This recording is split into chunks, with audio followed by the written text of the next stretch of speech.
Boa tarde a todos e a todas. Sejam bem-vindos aqui hoje à tarde. Espero que tenham feito uma boa refeição. E essa é a mesa 3 do colóquio, intitulada Pragmatismo e Existência. Eu terei a honra de coordená-la. Eu me chamo Jaime, sou da Universidade Federal do ABC e estarei aqui hoje com mais 3 expositores. E, já que estamos embebidos pelo clima de Copa, quem estará no meio de campo desse debate será, primeiramente, o meu colega Gabriel Peters, da Universidade Federal de Pernambuco, e, em seguida, falará o debatedor. O Gabriel irá debater. A primeira apresentação será feita pelo Frederic Vandenberg, do IFIX, da UFRJ. Em seguida, falará o Diogo Correia, da UERJ, e depois, por fim, a Laurent Chartan fechará as apresentações para abrirmos, em seguida, para os debates. Em média, 25, 30 minutos. Eu aviso a vocês quando o tempo estiver se esgotando. Antes disso, eu gostaria de passar para a Flávia, porque haverá um outro recado a ser dado.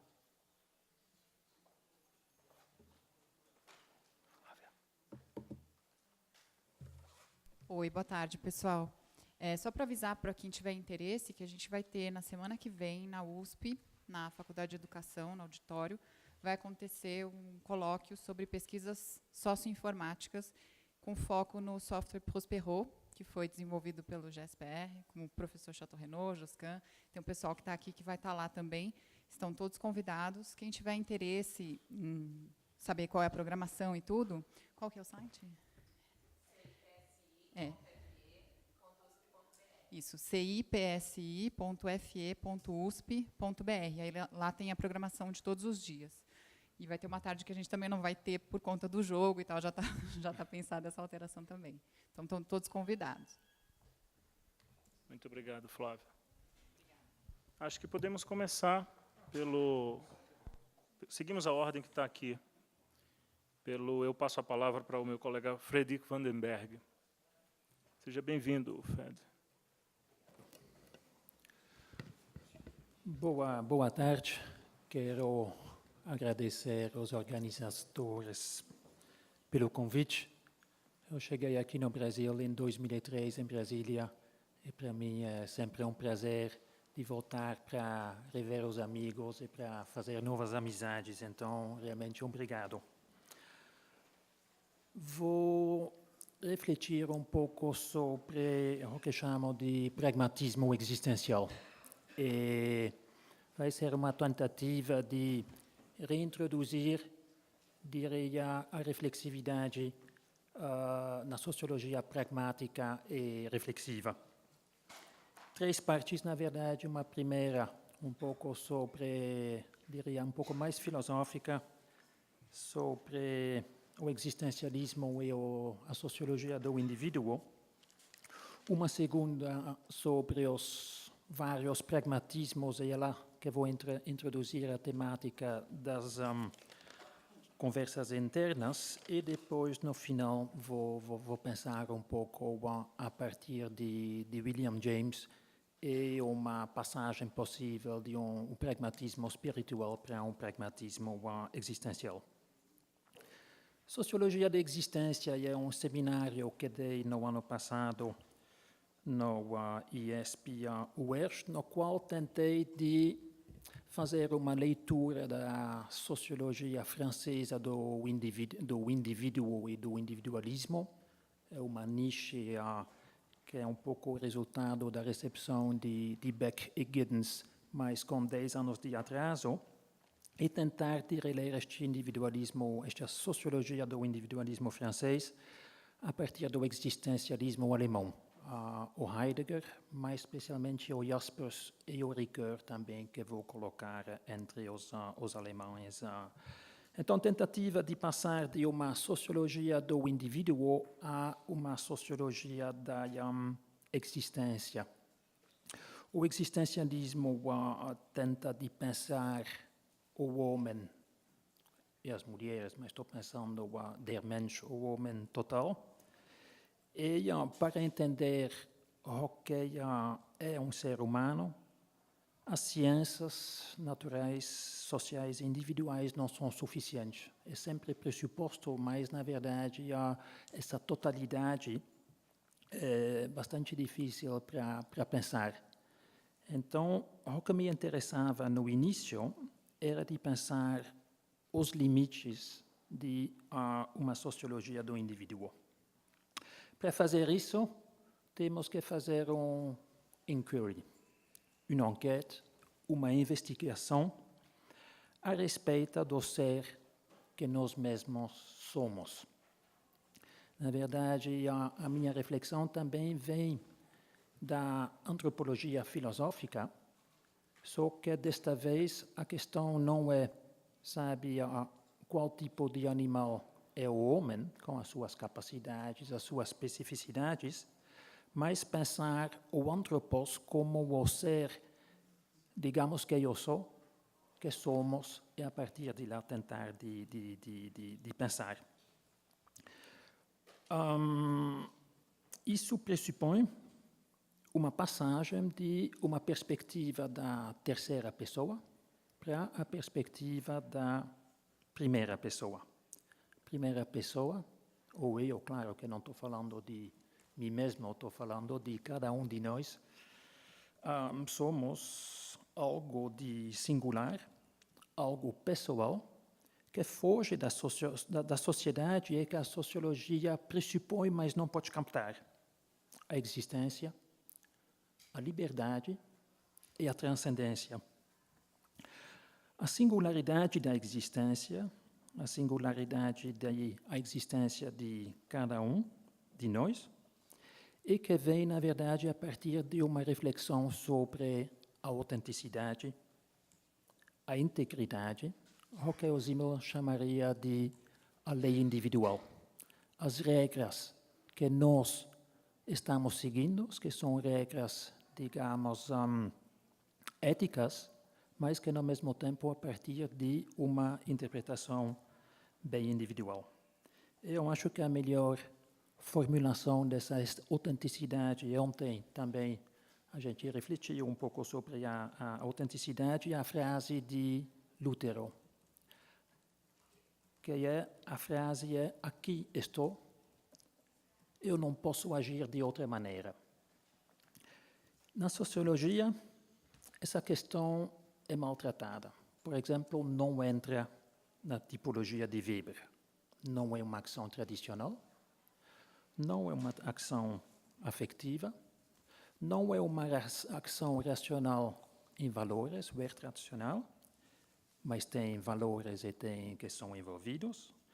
Em relação aos fins, a ação autêntica vai se caracterizar pelo fato que ela está em relação com o núcleo, ou seja, diria, o coração da pessoa que se exprime nela. Então, essa sociologia da existência é tentar de pensar uma totalidade e que, na verdade, é pressuposta, e às vezes faço estes jogos, em vez de pensar agência e estrutura, que, na verdade, sabe, depois de 20 anos de repetição, o que acontece quando você coloca existência e estrutura. Para pensar isso, um autor que muito me influenciou, e está ainda no título, é o Jaspers. A filosofia dele, que era um grande clássico nos anos 50, e que depois saiu da moda, ele está pensando de situações limites.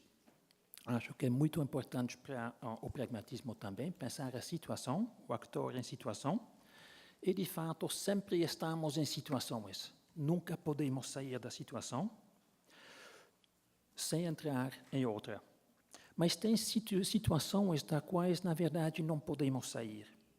Não podemos mudar as situações.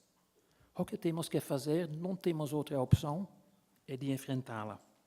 A única coisa que podemos fazer, já que não podemos mudar, transformar a situação, é tentar de esclarecê-las e encará-las, e o Jaspers diz, de olhos abertos. Na verdade, não podemos mudar a situação. A única coisa que podemos fazer é tentar de esclarecer a situação, talvez nos transformar nós mesmos para poder, sabe, lidar com ela. Situações limites, que são situações, eu estou pensando na apresentação ontem de Vittorio, são situações de vida, de morte, de sofrimento, culpa, remorso, conflito, relações que acabam, sabe, todas essas questões com as quais não podemos lidar, que estão lá, são colocadas e que demoram, porque para dar uma resposta às questões que vêm, muitas vezes precisamos de uma vida. E acho que é um pouco essa situação. O Ricoeur, quando ele estava prisioneiro de guerra, ele estava também escrevendo e lendo as obras completas de Jaspers. E você pode ver isso nos trabalhos dele, especialmente Soi-même comme un autre, no qual ele está pensando, digamos, você tem o ego exaltado, integrado, que é o ego cartesiano ou kantiano, e você tem o ego também fracturado, na verdade, dos pós-estruturalistas inspirados por Nietzsche. E o que ele está pensando, na verdade, é uma trajetória na qual o indivíduo, como dizer, vai ter que constituir procurar a sua própria identidade, e faz isso pela narração. E ele está pensando uma autenticidade centrada. Você pode também ter outras maneiras de pensar uma certa autenticidade que passa pelo descentramento, que pode ser, sabe, quem sou eu? Na verdade, sou conectado com todos os elementos no universo, mas eu estou pensando no centramento. E acho que o Ricoeur faz isso também. O si mesmo, e o si é importante porque é uma palavra reflexiva. O si, ele faz uma oposição entre a identidade, digamos, do idem, que é simplesmente uma identidade numérica, e a identidade reflexiva que vai se procurando pela narração. E sempre essa ideia que a vida tem o início, o meio, um fim, e, sabe, a questão existencial do sentido da vida, que é uma questão contínua. E, no mesmo tempo, como podemos tratar essas questões. A sociologia do indivíduo, eu acho que ela não funciona bem. Por exemplo, porque a sociologia do indivíduo ainda tem um pouco essa ideia que o individualismo, na verdade, começa ao mesmo tempo que a sociologia. No século XVIII, o que de fato é absolutamente falso. Todo mundo que lê Foucault ou Hadot sabe que isso não é um problema. Essas questões existenciais estão lá, como viver as formas de vida, e acho que a sociologia sempre fica, e quem entendeu isso um pouco melhor era o Simmel. O Simmel começou com o individualismo do Renascimento, depois um individualismo que ele chamava de francês, que era universalista, e depois um individualismo, digamos, mais ele chamava de qualitativo e alemão. E o que é muito interessante é que quando os franceses estão pensando sobre individualismo hoje, estão redescobrindo um individualismo postmoderno que Simmel estava pensando nos anos 10, bem antes do postmodernismo entrar na cena. Então, como pensar, digamos, este individualismo expressivo mais autêntico? É lá que vou fazer a conexão com o pragmatismo, com o realismo crítico, e o que vou tentar de pluralizar os pluralismos. O Lovejoy, Arthur Lovejoy, que é o fundador das Histórias das Ideias, tem um livro que se chama 13 Pragmatisms and Other Essays. Eu vou distinguir 3. E, já que os brasileiros gostam de ideias que vêm de outros lugares, vou distinguir um pragmatismo francês, um pragmatismo americano e um pragmatismo alemão. E me colocando na situação vou defender um pragmatismo mais alemão. O pragmatismo francês, digamos, o livro clássico Boltanski e Thévenot, de la justification, que é, claro, para pensar isso, eles estavam em ruptura com Bourdieu, então tinham que inventar um modelo sem nenhum dos conceitos de Bourdieu. Então, você tira o campo, você tira os hábitos e você fica simplesmente com as práticas em situação. Um situacionismo radical, na verdade, é quase um micro-durkheimismo, no qual um indivíduo vai entrar numa situação e ela vai agir, mas, na verdade, a subjetividade e a identidade não foi pensada. Toda essa questão da permanência da pessoa, que eles tiraram porque quando você pensa em a continuidade da pessoa, você, de uma maneira ou uma outra, vai ter que reintroduzir os hábitos ou fazer algo com isso. Os hábitos, na verdade, quando você pensa nas categorias de rigor, é muito ligado ao idem. É algo que se repete, não tem, enquanto o self-reflexivo, digamos que vai pensar sobre, sabe, essa questão no início, quando disse um inquérito, uma enquete sobre quem somos, essa reflexividade, essa que quero pensar e que encontramos, de fato, no pragmatismo americano. Eu encontrei essa pergunta a partir de um trabalho que fiz juntos com Margaret Archer, que é a decana do realismo crítico, e que em 2003 publicou um livro, Structure, Agency and the Internal Conversation. Ela também trabalhou com Bourdieu nos anos 70.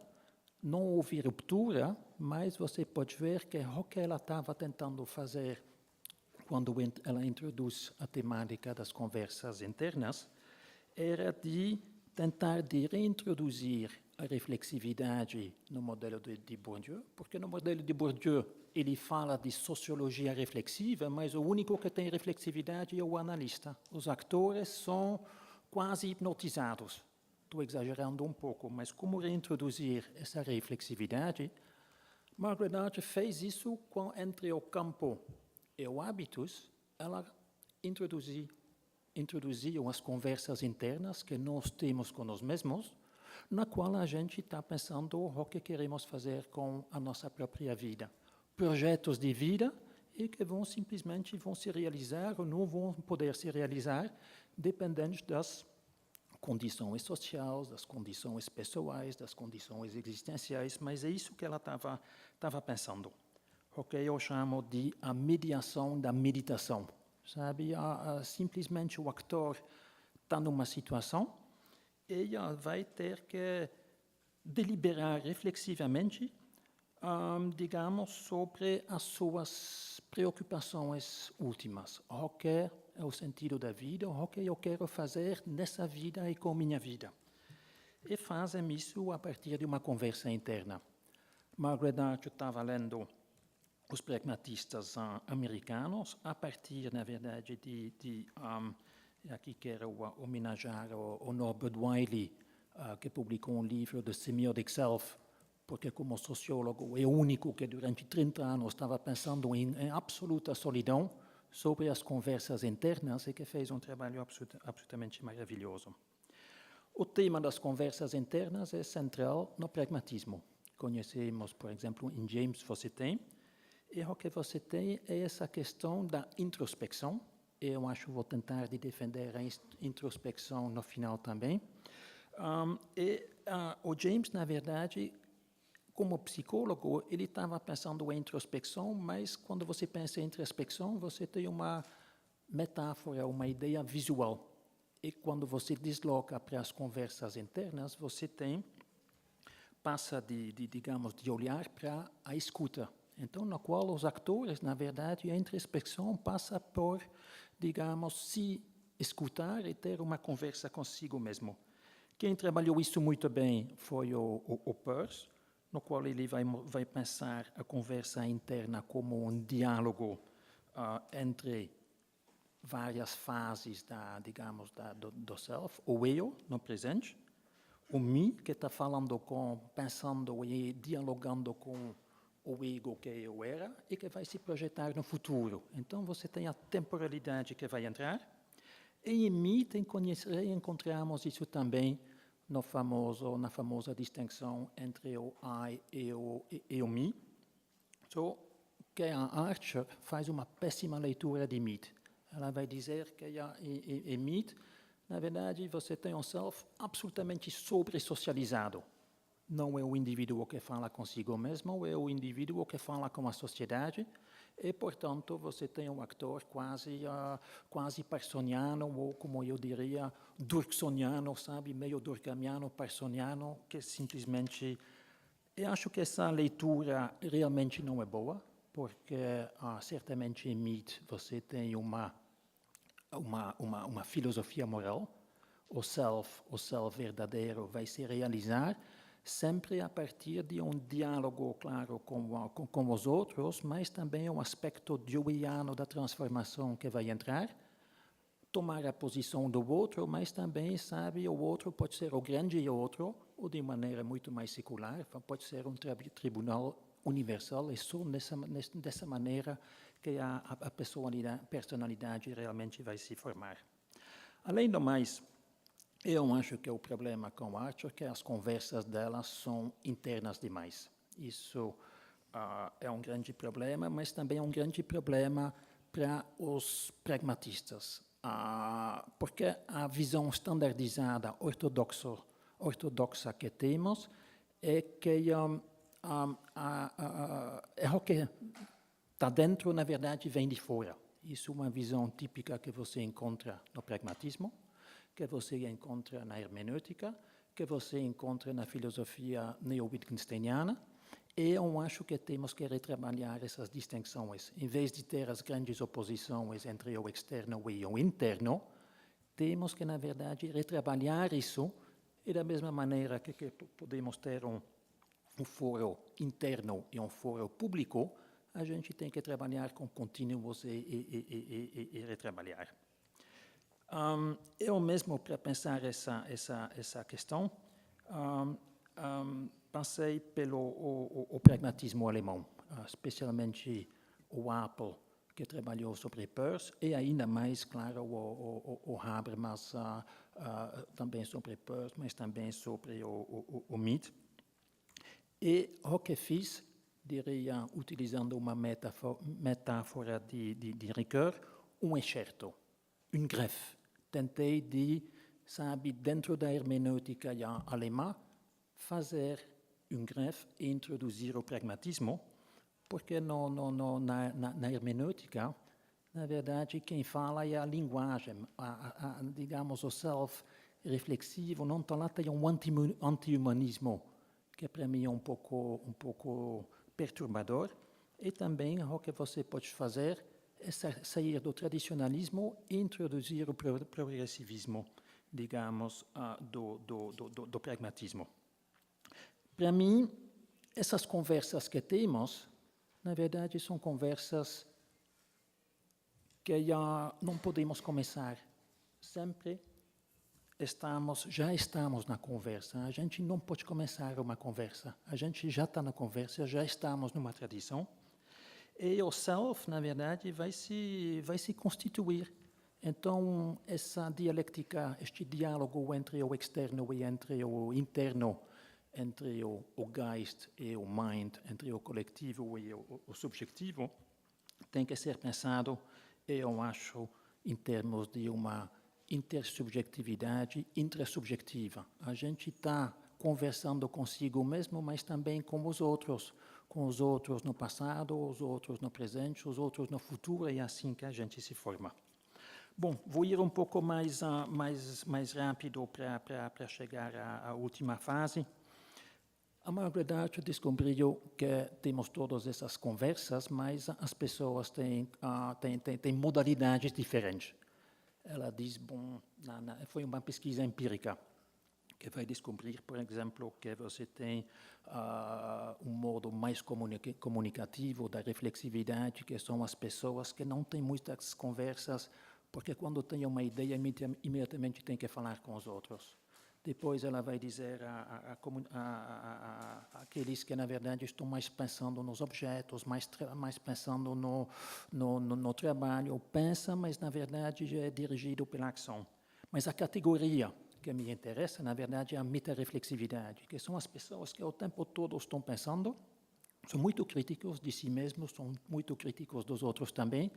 E ela estava pensando em uma última categoria, foi aqueles para quem as conversas não funcionam. Não funcionam porque são meio perdidos, não tem narração, sabe?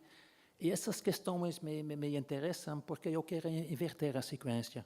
Quero começar, digamos, com uma reflexividade fracturada, digamos, o ground zero da subjetividade, uma crise que, na verdade, pode ser transformadora, mas também pode ser muito destrutiva. E essas questões me interessam para pensar, na verdade, tipo de sequência na qual poderíamos pensar a formação do self, a formação da existência, a partir de uma fractura, a partir de digamos, uma alienação, e depois tentar de reintroduzir o outro para chegar à autonomia, para chegar a exatamente algo que poderia ser uma metareflexividade.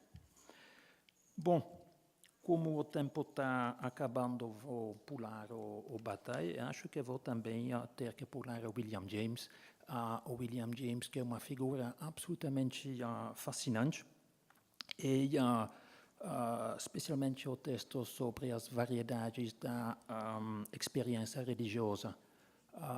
O William James passou também por crises bastante graves. Ele veio aqui fazendo uma viagem no Brasil, visitou o Rio, Belém, Manaus e entrou numa depressão nervosa com síndrome de pânico. É muito interessante quando você olha para os textos sobre a conversão, que é exatamente isso, essa distinção entre aqueles que nasceram só uma vez e aqueles que renasceram, que na verdade é uma reflexão quase autobiográfica dele, porque aqueles que renasceram duas vezes, digamos, são as almas doentes, que na verdade tem que renascer uma segunda vez para ser feliz. E depois tinha também sabe, uma reflexão sobre como passar, digamos, como fazer essa análise pragmatista, porque ele, muito interessante em James, é que quando ele introduz o pragmatismo no livro Pragmatism, ele sempre vai trazer a questão religiosa. E para ele a religião se mostra pelos efeitos. Então, Deus existe ou não existe, mas aqueles que acreditam que existe, você pode ver isso na transformação, digamos, do hábitos, na transformação da alma, na transformação das pessoas.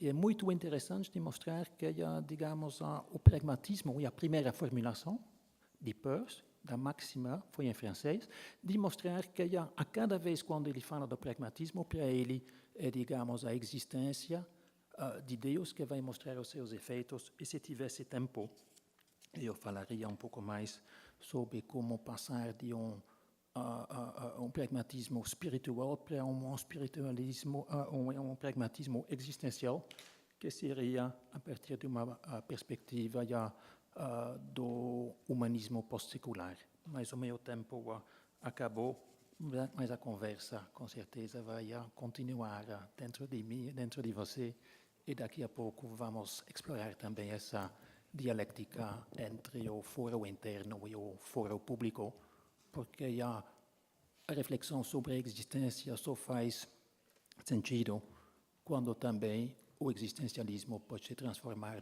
no ativismo. Mas vou parar por aqui. Obrigado.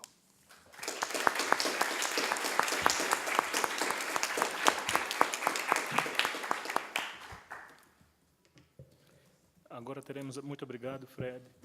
Agora teremos a fala do Diogo Corrêa, da UFRJ, que nos apresentará um texto esboço de uma sociologia dos problemas íntimos. Boa tarde. Quero dizer, antes de tudo, que eu estou particularmente feliz de estar nessa mesa aqui, na verdade, na segunda edição desse colóquio, E quero agradecer ao Departamento de Sociologia da UNB e à FAPEF pelo acolhimento, tanto do primeiro colóquio quanto do segundo, que tem sido excelente. Queria também mencionar que eu estou particularmente feliz de estar aqui